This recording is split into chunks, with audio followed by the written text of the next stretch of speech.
ನಮ್ಮ ತಂದೆಯವರಾಗಲಿ ನಮ್ಮ ಮಾವನವರಾಗಲಿ ತಮ್ಮ ಅಕ್ಕಪಕ್ಕದ ಜನರನ್ನ ಭೇದ ಭಾವವಿಲ್ಲದೆ ನಮ್ಮವರು ಎಂದು ಒಪ್ಪಿಕೊಂಡು ಬೆಳೆದಿರುವ ಸಂಸ್ಕೃತಿ ನಮ್ಮ ಬದುಕಿನಲ್ಲಿ ನಮ್ಮ ಮನೆಯಲ್ಲಿ ಕಂಡುಕೊಂಡಿರುವುದು. ನಮ್ಮ ಮನೆಯಲ್ಲಿ ನಾವೆಲ್ಲ ಬೆಳೆದುಕೊಂಡು ಬಂದಿರುವುದು ಹಾಗೆಯೇ.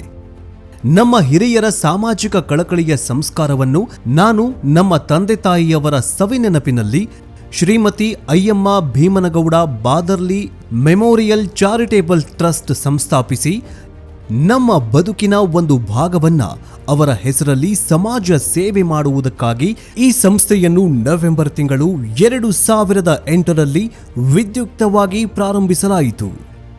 ತ್ಯಾಗಮಯಿ ಸಹನಾಮೂರ್ತಿ ಕರುಣಾಮದಿಂದ ನನ್ನ ಮಾತೃದೇವತೆ ಶ್ರೀಮತಿ ಅಯ್ಯಮ್ಮ ನಮ್ಮ ತಾಯಿ, ಸಹೃದಯಿ ಶ್ರೀ ಭೀಮನಗೌಡ ನಮ್ಮ ತಂದೆ, ನೂರಾರು ಮನಸ್ಸುಗಳ ಆರಾಧಕರು ಶ್ರೀ ನಾಗನಗೌಡ್ರು ನಮ್ಮ ಮಾವ, ಸಹನಾಮೂರ್ತಿ ದೈವಾಂಶ ಸ್ವರೂಪಿ ಶ್ರೀಮತಿ ಲಕ್ಷ್ಮೀ ದೇವಮ್ಮ ನಮ್ಮ ಅತ್ತೆ, ನಾನು ವೀರನಗೌಡರು, ನನ್ನ ಧರ್ಮಪತ್ನಿ ಶ್ರೀಮತಿ ನೀಲಮ್ಮ, ನನ್ನ ತಂದೆ ತಾಯಿ ಕೃಷಿಯನ್ನು ಮಾಡುತ್ತಾ ನಮಗೂ ಕೂಡ ಕೃಷಿಯ ಬಗ್ಗೆ ಮತ್ತು ವ್ಯವಸಾಯವನ್ನ ಕಲಿಸಿಕೊಟ್ಟು ಕೃಷಿ ಮಹತ್ವವನ್ನು ನಮಗೆ ತಿಳಿಸಿಕೊಟ್ಟಿದ್ದರು. ಹಾಗೆಯೇ ನಾವು ಬೆಳೆದವರು.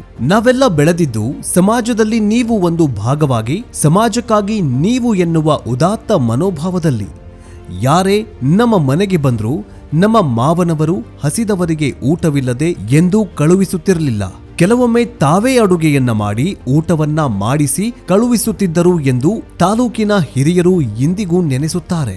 ಸಮಾಜ ಸೇವೆ, ಸಾಮಾಜಿಕ ಕಳಕಳಿ ಹಾಗೂ ಸಹೋದರ ಭಾವನೆ ಯಾವಾಗಲೂ ನಮ್ಮ ಕುಟುಂಬದಲ್ಲಿ ಮೈದೋಡಿಕೊಂಡು ಬಂದಿರುವುದು ಒಂದು ಸಂಸ್ಕಾರ. ನಮ್ಮ ತಾತನವರಾಗಲಿ ನಮ್ಮ ಮುತ್ತಾತನವರಾಗಲಿ ತಮ್ಮ ಅಕ್ಕಪಕ್ಕದ ಜನರನ್ನ ಭೇದ ಭಾವವಿಲ್ಲದೆ ನಮ್ಮವರು ಎಂದು ಒಪ್ಪಿಕೊಂಡು ಬೆಳೆದಿರುವ ಸಂಸ್ಕೃತಿ ನಮ್ಮ ಬದುಕಿನಲ್ಲಿ ನಮ್ಮ ಮನೆಯಲ್ಲಿ ಕಂಡುಕೊಂಡಿರುವುದು ನಾವೆಲ್ಲ. ನಾನು ಸೋಮನಗೌಡ ಬಾದರ್ಲಿ, ಶ್ರೀ ವೀರನಗೌಡ ಮತ್ತು ಶ್ರೀಮತಿ ನೀಲಮ್ಮ ದಂಪತಿಯ ಹಿರಿಯ ಮಗ. ನಮ್ಮ ಬದುಕಿನಲ್ಲಿ ನಾವು ಶಾಲೆಯಲ್ಲಿ ಕಲಿತಿದ್ದು ಒಂದು ಹಂತದಲ್ಲಾದರೆ ಸಮಾಜದಲ್ಲಿ ನಮ್ಮ ಕುಟುಂಬದಲ್ಲಿ ಕಲಿತಿದ್ದು 10 ಪಟ್ಟು ಹಂತಗಳು. ನಮ್ಮ ಟ್ರಸ್ಟ್ ರಚನೆಯಾದದ್ದು ಈ ಬದುಕು ಎಲ್ಲರಿಗೂ ನನ್ನ ದುಡಿಮೆಯ ಒಂದು ಪಾಲು ಈ ಸಮಾಜಕ್ಕಾಗಿ ಎನ್ನುವ ಉದ್ದೇಶದಿಂದ. ನಮ್ಮ ಈ ಅಯ್ಯಮ್ಮ ಭೀಮನಗೌಡ ಬಾದರ್ಲಿ ಮೆಮೋರಿಯಲ್ ಟ್ರಸ್ಟ್ ಹಾಗೆ ನಡೆದುಕೊಂಡು ಬಂದ ಈ ಟ್ರಸ್ಟ್ ಈ ಸಮಾಜದಲ್ಲಿ ಕಟ್ಟಕಡೆಯ ವ್ಯಕ್ತಿಗೂ ಒಳ್ಳೆಯ ಶಿಕ್ಷಣ ದೊರಕಬೇಕು ಎನ್ನುವ ಮಹದಾಸೆಯೊಂದಿಗೆ 2023-24ರಲ್ಲಿ ವಿದ್ಯಾ ಸಂಸ್ಕಾರ ಶಿಕ್ಷಣ ಸಮೂಹ ಸಂಸ್ಥೆಗಳನ್ನು ಎನ್ನುವ ಹೆಸರಲ್ಲಿ ಸಂಸ್ಕಾರದೊಂದಿಗೆ ಶಿಕ್ಷಣ ಎನ್ನುವ ಧ್ಯೇಯ ವಾಕ್ಯದಲ್ಲಿ ಅನ್ವಿತಾ ಪದವಿ ಪೂರ್ವ ಮಹಾವಿದ್ಯಾಲಯ ಸ್ಥಾಪನೆಗೊಂಡಿತು. ಈ ಅನ್ವಿತಾ ಪದವಿ ಪೂರ್ವ ವಿದ್ಯಾಲಯದಲ್ಲಿ ಕೇವಲ 500 ಶುಲ್ಕದೊಂದಿಗೆ ಬಡ ವಿದ್ಯಾರ್ಥಿಗಳಿಗೆ PUC ಶಿಕ್ಷಣವನ್ನು ಪ್ರಾರಂಭಿಸಲಾಯಿತು. ಕೂಲಿನಾಲಿ ಮಾಡಿ ಕಾರ್ಮಿಕ ಜೀವನವನ್ನ ಸಾಗಿಸುತ್ತಿದ್ದ ಎಷ್ಟೋ ಕಾರ್ಮಿಕರು ತಮ್ಮ ಪ್ರತಿಭಾವಂತ ಮಕ್ಕಳನ್ನು ವಿಜ್ಞಾನ ವಿಭಾಗಕ್ಕೆ ಸೇರಿಸಬೇಕಾದಾಗ ಇಂದಿನ ಅತಿ ಹೆಚ್ಚು ಶುಲ್ಕ ಭರಿಸಲು ಆಗದೆ ಪರದಾಡುತ್ತಿದ್ದ ಸಂದರ್ಭದಲ್ಲಿ 95ರಷ್ಟು ಅಂಕಗಳನ್ನು ಗಳಿಸಿದ ಪ್ರತಿಭಾವಂತ ವಿದ್ಯಾರ್ಥಿಗಳಿಗೆ ವಿದ್ಯಾ ಸಂಸ್ಕಾರ ಶಿಕ್ಷಣ ಸಂಸ್ಥೆ ಸಂಪೂರ್ಣವಾಗಿ ಉಚಿತ ಶಿಕ್ಷಣವನ್ನು ನೀಡುತ್ತಿದೆ. ಇದು ಎಷ್ಟು ಕೂಲಿಗಾರರ ಮಕ್ಕಳ ಭವಿಷ್ಯಕ್ಕೆ ಉಜ್ವಲ ಭವಿಷ್ಯಕ್ಕಾಗಿ ಕಾಣುವ ಹೆದ್ದಾರಿಯಾಗಿದೆ. ಸುಮಾರು 40 ವಿದ್ಯಾರ್ಥಿಗಳು ಉಚಿತ ಶಿಕ್ಷಣವನ್ನು ವಿಜ್ಞಾನ ವಿಭಾಗದಲ್ಲಿ ಪಡೆಯುತ್ತಿದ್ದಾರೆ.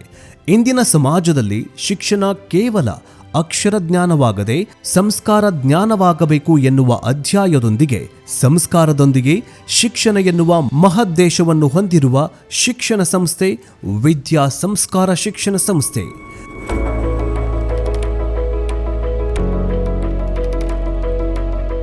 ಪ್ರಥಮ ವರ್ಷದಲ್ಲಿ ಕೇವಲ 24 ವಿದ್ಯಾರ್ಥಿಗಳಿಂದ ಪ್ರಾರಂಭವಾಗಿ 2ನೇ ವರ್ಷಕ್ಕೆ 193 ವಿದ್ಯಾರ್ಥಿಗಳೊಂದಿಗೆ ಬಹುಪಾಲು. ಪ್ರಥಮ ವರ್ಷದಲ್ಲಿ ಕೇವಲ 24 ವಿದ್ಯಾರ್ಥಿಗಳಿಂದ ಪ್ರಾರಂಭವಾಗಿ 193 ವಿದ್ಯಾರ್ಥಿಗಳೊಂದಿಗೆ ದಾಪುಗಾಲು ಇಡುತ್ತಿದೆ ಈ ನಮ್ಮ ಸಂಸ್ಥೆ.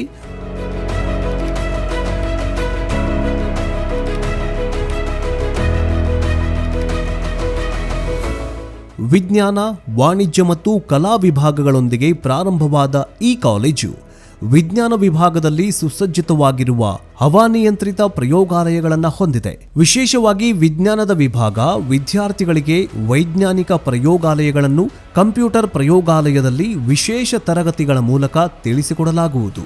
ಸುಸಜ್ಜಿತ ಎಐ ತಂತ್ರಜ್ಞಾನವುಳ್ಳ ಇನ್ಬಿಲ್ಟ್ ಕಂಪ್ಯೂಟರ್ ಪ್ರಯೋಗಾಲಯವನ್ನು ಆಧುನೀಕರಣಗೊಳಿಸಲಾಗಿದೆ. ಸಂಪೂರ್ಣ ಮಾಹಿತಿ ತಂತ್ರಜ್ಞಾನ ಮತ್ತು ರಾಜ್ಯ ಸರ್ಕಾರದ ಪಠ್ಯಕ್ರಮಕ್ಕೆ ಅನುಗುಣವಾಗಿ ವಿಜ್ಞಾನ, ವಾಣಿಜ್ಯ, ಕಲಾ ವಿದ್ಯಾರ್ಥಿಗಳಿಗಾಗಿ ಕಾಲೇಜಿನ ಆಡಳಿತ ಮಂಡಳಿಯವರ ವಿಶೇಷ ಕಾಳಜಿಯೊಂದಿಗೆ ಸಂಯೋಜನೆಯಾಗಿರುವ ಆಧುನಿಕ ತಂತ್ರಜ್ಞಾನವುಳ್ಳ ಡಿಜಿಟಲ್ ಇನ್ಬಿಲ್ಟ್ ಸ್ಮಾರ್ಟ್ ಬೋರ್ಡ್ಗಳು, ಕೃತಕ ಬುದ್ಧಿಮತ್ತೆ, ಆರ್ಟಿಫಿಷಿಯಲ್ ಇಂಟೆಲಿಜೆನ್ಸ್ನ ಸಹಾಯದಿಂದ ನಡೆಯುತ್ತಿರುವ ಕಂಪ್ಯೂಟರ್ ಪ್ರಯೋಗಾಲಯ ಮುಖಾಂತರ ಶಿಕ್ಷಣ ನೀಡಲಾಗುತ್ತಿದೆ. ಬೆಳೆಯುವ ಮಕ್ಕಳು ಹಸಿದು ಓದಬಾರದು, ಸದೃಢ ದೇಹದಲ್ಲಿ ಮಾತ್ರ ಸದೃಢ ಮನಸ್ಸಿರುತ್ತೆ ಎನ್ನುವ ಕಾಳಜಿಯೊಂದಿಗೆ ಸಿಂಧನೂರು ಇತಿಹಾಸದಲ್ಲಿ ಪ್ರಥಮ ಬಾರಿಗೆ ಪಿಯುಸಿ ವಿದ್ಯಾರ್ಥಿಗಳಿಗೆ ಮಧ್ಯಾಹ್ನದ ಉಚಿತ ಬಿಸಿಯೂಟ ಕಾರ್ಯಕ್ರಮವನ್ನು ಅನ್ವಿತಾ ಪದವಿ ಪೂರ್ವ ಕಾಲೇಜು ವಿದ್ಯಾ ಸಂಸ್ಕಾರ ಶಿಕ್ಷಣ ಸಂಸ್ಥೆ ಪ್ರಾರಂಭಿಸಿತು. ಈ ಉಪಯೋಗದಿಂದಾಗಿ ಮಧ್ಯಾಹ್ನ ವಿದ್ಯಾರ್ಥಿಗಳು ಹೊಟ್ಟೆ ತುಂಬ ಊಟ ಮಾಡಿ ಮನತುಂಬಿ ತರಗತಿಯಲ್ಲಿ ತಲ್ಲೀನರಾಗಿ ಪಾಠ ಕೇಳುತ್ತಿದ್ದಾರೆ. ದೂರದ ಹಳ್ಳಿಗಳಿಂದ ಬರುವ ವಿದ್ಯಾರ್ಥಿಗಳು ಬಸ್ ನಿಲ್ದಾಣದಿಂದ ಕಾಲೇಜಿಗೆ ನಡೆದುಕೊಂಡು ಹೋಗುವ ಅಥವಾ ಆಟೋಗಳಲ್ಲಿ ಹೆಚ್ಚಿನ ಹಣವನ್ನು ಧರಿಸಿ ಹೋಗುವ ಪರಿಸ್ಥಿತಿಯನ್ನು ತಪ್ಪಿಸಲು ನಮ್ಮ ಸಂಸ್ಥೆಯು ಉಚಿತವಾಗಿ ಬಸ್ ನಿಲ್ದಾಣದಿಂದ ಕಾಲೇಜುವರೆಗೆ ಸಾರಿಗೆ ವ್ಯವಸ್ಥೆಯನ್ನು ಮಾಡಿ ವಿದ್ಯಾರ್ಥಿಗಳ ಪರದಾಟವನ್ನು ತಪ್ಪಿಸಿದೆ.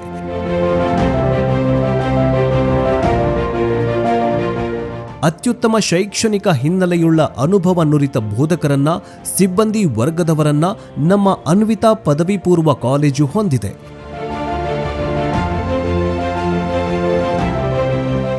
ಈ ಪದವಿ ಪೂರ್ವ ಕಾಲೇಜಿನಲ್ಲಿ ಬೋಧಿಸುತ್ತಿರುವ ಎಲ್ಲ ಸಿಬ್ಬಂದಿಗಳು ಸುಮಾರು 10 ರಿಂದ 15 ವರ್ಷ ಅವರವರ ವಿಷಯದಲ್ಲಿ ಅನುಭವವನ್ನ ಉಳ್ಳವರಾಗಿದ್ದಾರೆ.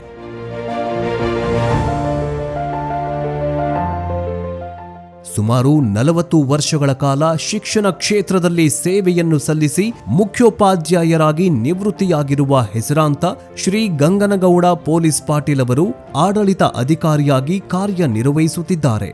ವಿದ್ಯಾ ಸಂಸ್ಕಾರ ಶಿಕ್ಷಣ ಸಂಸ್ಥೆ ಮುಂದೆ ಸಿಂಧನೂರು ಸುತ್ತಮುತ್ತಲಿನ ಎಲ್ಲ ಯುವಕರಿಗೆ ವಿಜ್ಞಾನ ವಿಭಾಗದಲ್ಲಿ, ವಾಣಿಜ್ಯ ವಿಭಾಗದಲ್ಲಿ, ಕಲಾ ವಿಭಾಗದಲ್ಲಿ ರ್ಯಾಂಕ್ಗಳನ್ನು ಪಡೆಯುವಂತಹ ಶಿಕ್ಷಣ ಅವರು ಪಡೆಯುವಂತಾಗಬೇಕು ಎನ್ನುವ ಉದ್ದೇಶವನ್ನು ಹೊಂದಿದೆ.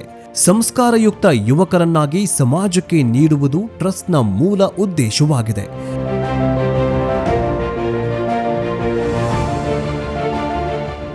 ಇಂದಿನ ಸ್ಪರ್ಧಾತ್ಮಕ ಯುಗದಲ್ಲಿ ನೀಟ್ ಮತ್ತು ಜೆಇಇ ಹಾಗೂ ಕೆಸಿಇಟಿ ರಾಷ್ಟ್ರಾದ್ಯಂತ ಒಂದೇ ಪರೀಕ್ಷೆ ಇರೋದರಿಂದ ಪ್ರತಿಷ್ಠಿತ ಶಿಕ್ಷಣ ಸಂಸ್ಥೆಗಳಲ್ಲಿ ಓದಿರುವ ವಿದ್ಯಾರ್ಥಿಗಳಿಗೆ ಸ್ಪರ್ಧೆಯನ್ನು ಒಡ್ಡುವ ರೀತಿಯಲ್ಲಿ ನಮ್ಮ ಸಂಸ್ಥೆಯಲ್ಲಿ ವೈದ್ಯಕೀಯ ಶಿಕ್ಷಣದ ಕನಸನ್ನು ಕಂಡಿರುವ ವಿದ್ಯಾರ್ಥಿಗಳಿಗೆ ನಿರಂತರವಾಗಿ ತರಬೇತಿಯನ್ನು ಯಾವುದೇ ಪ್ರತಿಷ್ಠಿತ ನಗರಗಳಲ್ಲಿ ಮತ್ತು ಪ್ರತಿಷ್ಠಿತ ಶಿಕ್ಷಣ ಸಂಸ್ಥೆಗಳಲ್ಲಿ ನೀಡುವ ಪದ್ಧತಿಯಂತೆ ಇಲ್ಲಿಯೂ ಸಹ ನೀಡಲಾಗುತ್ತಿದೆ. ಇದರಿಂದಾಗಿ ನಮ್ಮ ಮಕ್ಕಳು ತಮ್ಮ ವೈದ್ಯಕೀಯ ಕನಸನ್ನು, ಎಂಜಿನಿಯರಿಂಗ್ ಕನಸನ್ನು ಸಾಕಾರಗೊಳಿಸಲು ತುಂಬಾ ಸಹಾಯಕಾರಿಯಾಗುತ್ತಿದೆ. ಪಠ್ಯೇತರ ಚಟುವಟಿಕೆಯಾದ ರಾಷ್ಟ್ರೀಯ ಸೇವಾದಳ ಕ್ರೀಡೆಗಳಲ್ಲಿ ವಿದ್ಯಾರ್ಥಿಗಳ ಪ್ರತಿಭೆಯನ್ನು ಗುರುತಿಸಿ ಅವರನ್ನು ಮುಂಚೂಣಿಯಲ್ಲಿ ತರಲು ಸರ್ವ ಪ್ರಯತ್ನಗಳನ್ನು ಟ್ರಸ್ಟ್ ಮಾಡುತ್ತಿದೆ. ಇತ್ತೀಚೆಗೆ ಅಕ್ಟೋಬರ್ ತಿಂಗಳಲ್ಲಿ ಒಳಬಳ್ಳಾರಿಯಲ್ಲಿ ವಿದ್ಯಾರ್ಥಿಗಳಲ್ಲಿ ನಾಯಕತ್ವದ ಗುಣವನ್ನು ಬೆಳವಣಿಗೆಗಾಗಿ ಎನ್ಎಸ್ಎಸ್ ವಾರ್ಷಿಕ ಶಿಬಿರ ಕಾರ್ಯಕ್ರಮ 1 ವಾರ ನಿರಂತರ ಹಮ್ಮಿಕೊಳ್ಳಲಾಯಿತು. ಸದೃಢ ಭಾರತಕ್ಕಾಗಿ ಸದೃಢ ಯುವಕರು ಎಂಬ ಪರಿಕಲ್ಪನೆಯಲ್ಲಿ ನಮ್ಮ ಸಂಸ್ಥೆಯು ಪ್ರಥಮ ವರ್ಷದಲ್ಲಿ ನಮ್ಮ ವಿದ್ಯಾರ್ಥಿಗಳಿಗೆ ಕ್ರೀಡಾಕೂಟಗಳಿಗೆ ಉತ್ತೇಜನವನ್ನ ಕೊಟ್ಟಾಗ ನಮ್ಮ ಸಂಸ್ಥೆಯ ವಿದ್ಯಾರ್ಥಿಗಳು ಆಟೋಟಗಳಲ್ಲಿ ಜಿಲ್ಲಾ ಮಟ್ಟ, ರಾಜ್ಯ ಮಟ್ಟಕ್ಕೆ ಆಯ್ಕೆಯಾಗಿ ನಮ್ಮ ಸಂಸ್ಥೆಯ ಯೋಜನೆಯನ್ನು ಹೆಚ್ಚಿಸಿದ್ದಾರೆ. ನಮ್ಮ ಉದ್ದೇಶವು ಮಕ್ಕಳಿಗೆ ಪಾಠದ ಜೊತೆ ಕ್ರೀಡಾ ಸಾಂಸ್ಕೃತಿಕ ಚಟುವಟಿಕೆಯಲ್ಲಿ ಭಾಗಿಯಾಗುವುದರ ಮುಖಾಂತರ ನಮ್ಮ ಸಂಸ್ಥೆಯ ಗೌರವವನ್ನ ಹೆಚ್ಚಿಸಿದ್ದಾರೆ. ತರಗತಿಯ ಪ್ರಥಮದಲ್ಲಿ ವಿದ್ಯಾರ್ಥಿಗಳು ತಮ್ಮ ಪಾಲಕರೊಂದಿಗೆ ನಡೆದುಕೊಳ್ಳಬೇಕಾದ ರೀತಿಯನ್ನು ಪ್ರತಿನಿತ್ಯವೂ ಪ್ರತಿಜ್ಞೆ ಮೂಲಕ ವಿದ್ಯಾರ್ಥಿಗಳಿಗೆ ಬೋಧಿಸಿ ತರಗತಿಗಳನ್ನು ಪ್ರಾರಂಭಿಸಲಾಗುತ್ತಿದೆ. ಪೋಷಕರೇ, ನಮ್ಮ ಅನ್ವಿತಾ ಪದವಿ ಪೂರ್ವ ಸಂಸ್ಥೆಯು ಕಳೆದ 2 ವರ್ಷಗಳಲ್ಲಿ ಮಕ್ಕಳಿಗೆ ಸಂಸ್ಕಾರ ಶಿಕ್ಷಣವನ್ನ ನೀಡುವಲ್ಲಿ ಸರ್ವ ಪ್ರಯತ್ನವನ್ನ ಆರಂಭಿಸಿದೆ. ನಮ್ಮ ಉದ್ದೇಶ ಶಿಕ್ಷಣದ ಜೊತೆಗೆ ಸಂಸ್ಕಾರ ಎನ್ನುವ ಗುರಿಯನ್ನು ಹೊಂದಿದ್ದು ನವ ಭಾರತದ ಯುವಕರಿಗೆ ಹೊಸ ಸಂಸ್ಕಾರ ಎಂಬ ಪರಿಕಲ್ಪನೆಯಲ್ಲಿ ನಮ್ಮ ಸಂಸ್ಥೆ ಸಾಗುತ್ತಿದೆ. ಬನ್ನಿ, ಮುಂದಿನ ಪೀಳಿಗೆ ಸಂಸ್ಕಾರದೊಂದಿಗೆ ಶಿಕ್ಷಣ ಪಡೆಯಲಿ. ಇದು ನಮ್ಮೆಲ್ಲರ ಸದಾಶಯ. ಸದೃಢ ಯುವ ಮನಸ್ಸು, ಸದೃಢ ಭಾರತ. 2026-2027 ಸಾಲಿನ ಪ್ರವೇಶಾತಿಗಳು ಪ್ರಾರಂಭವಾಗಿವೆ. ಬನ್ನಿ, ಹೊಸ ದಾರಿಯಲ್ಲಿ ಜೊತೆಯಾಗಿ ಹೊಸ ಹೆಜ್ಜೆ ಹಾಕೋಣ. ತಮ್ಮೆಲ್ಲರಿಗೂ ಹೃದಯ ತುಂಬಿದ ಸ್ವಾಗತ.